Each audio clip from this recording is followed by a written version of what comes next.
অবশেষে দুদকে সম্পদ বিবরণী জমা দিলেন পুলিশের সাবেক আইজিপি বেনজির ও এনবিআর সাবেক কর্মকর্তা মতিউর রহমান।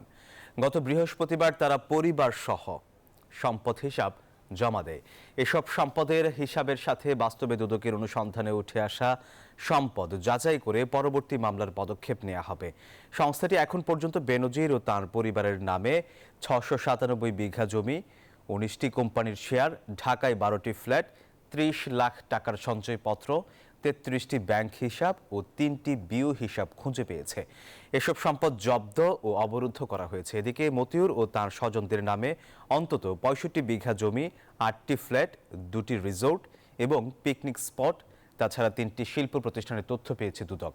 এদিন নতুন করে বিগত সরকারের মৎস্য ও প্রাণী সম্পদ মন্ত্রী সওম রেজাউল এবং শ্রম ও কর্মসংস্থান প্রতিমন্ত্রী মন্নুজান সুফিয়ানের বিরুদ্ধে অবৈধ সম্পদ অর্জনের অভিযোগ অনুসন্ধান করার সিদ্ধান্ত নিয়েছে দুদক।